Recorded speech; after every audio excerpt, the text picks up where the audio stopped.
अहिले हामी रङ्गेली हाम्रो घर पानीट्याङ्कीमा छौँ। अहिले चाहिँ हामी यहाँ नेपालबाट इन्डियातर्फ जाँदैछौँ। बाटोमा तपाईँलाई कस्तो कस्तो ठाउँ भेट्छ, कस्तो कस्तो ठाउँ भेट्छ म तपाईँलाई भिडियो मार्फत देखाउनेछु। म र यहाँ हाम्रो टोली 4-5 जनाको टिम हामी कलकत्ता भन्ने ठाउँमा जाँदैछौँ। म र यहाँ हाम्रो अङ्कल गन्ना जस्तो छिल्दिन्छु। यहाँबाट हामी ब्लग स्टार्ट गरेको छौँ। अब तपाईँलाई बाटोमा देखाउनेछु। जनाको टोली भेला भइसकेको छौँ। अझै एकजना हाम्रो धीरज आउने बाँकी छ। त्यसपछि हामी यहाँ तपाईँलाई बाटोमा देखाउँछु। फाइनली गाइस अहिले चाहिँ हामी जोगबनी बोर्डरमा छौँ। यहाँ हाम्रो साथीहरूले टिकट काटिरहेको छ। फाइनली हामीले टिकट सबै काटिसक्यौँ। अब हामी अहिले ट्रेनमा बसेको छौँ। हाम्रो 2-4 जना अझै आउनु बाँकी छ। सिट हामीले रिजर्भ गरेर राखेको छौँ। हामी चाहिँ भोकले मर्न हामी 12 बजे यहाँ टिकट काट्न बसेको थियौँ। मैले हामीलाई 1-1:30 बजे आँटिसकेको छ। अहिलेसम्म हाम्रो टोलीहरू आएको छैन। अब कहिले आउनुहुन्छ उहाँहरू अनि हामी जान्छौँ खाना खान। हामी भोकले हामी कलकत्तादेखि बनारस जान्छौँ। त्यहाँदेखि हामी हाम्रो आर्यन भन्ने एउटा हाम्रो शिक्षकहरू हुनुहुन्छ। त्यहाँ हामी त्यसको भैया केसारी लाल यादव त्यसको घर जान्छु। त्यसको अङ्कल पवन सिंहको घर जान्छु होइन। त्यसपछि फर्किन्छु नेपाल एयरपोर्ट।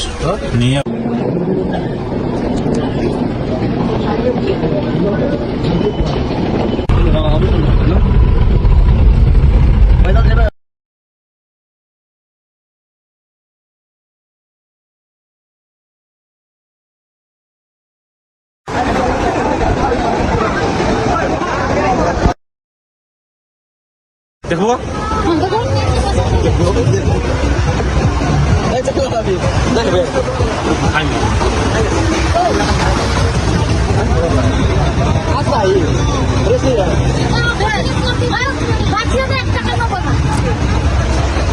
फाइनली गाइस अहिले हामी चाहिँ देउसार चिडियाखाना कलकत्ताको देउसार भन्ने कलकत्ताको देउसार भनेको अब रातको रानी भन्छ नि त्यस्तो।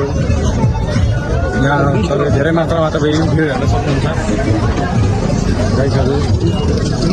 हाम्रो केटाहरू छ। हामी चाहिँ अब भन्दैछु कि म भनिसु न। हामी चाहिँ अब टिकट काट्न लागेको होइन 20 रुपियाँ गोटाले। हेलो गाइज अहिले चाहिँ हामी पार्कबाट निस्केर अब हामी देउसाको पार्कबाट हामी अब भिजिट गरिसक्यौँ होइन। अब हामी लागिरहेको छौँ ओल दिघा होइन। त्यहाँ रातको समुद्र रातको किनारा एन्ड क्युबस different types of fishes many more. मैले उताको सुनेको छु विभिन्न प्रकारको समुद्रबाट निस्किएको माछा अक्टोपस सब बनाइएगा, झाल नहीं बनाइएगा तो ज्यादा नॉर्मल फ्राई होता है।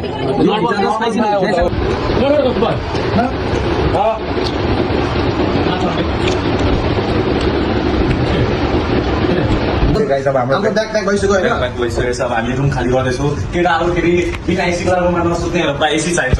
एसी पङ्खा पनि 2 होला सिलिङ वाला चाहिन्छ। सिलिङ वाला कतिको हो यो रुम? 3800 भाडुको। त्यसै हामीले फाइनली गाइस अब रुम खाली गरिसकेको छौँ। हामीले दिघामा छौँ। चन्दाना खान्थ्यो यस्तो पनि पाइन्छ। म पनि खान्छु। पैसा त्यसले भने 3800 टाका यार गोर न।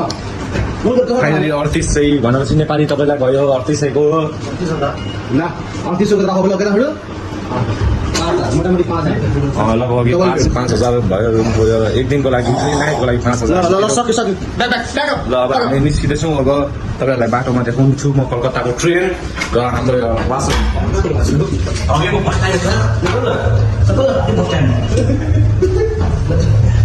फाइनली गाइस अब हामी निस्किँदैछौँ। अब हामी निस्किँदैछौँ अब कलकत्तातर्फ। हाम्रो 10:30 बजी ट्रेन छ। हामी यहाँ खाजासाजा खान्छौँ अनि निस्किन्छौँ।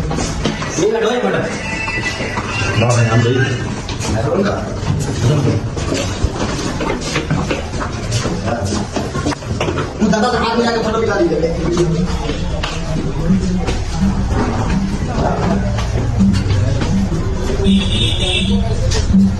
फाइनली गाइस हामी अब निक्लिँदैछु हाम्रो यहाँ यो होटल र हाम्रो यहाँ दादा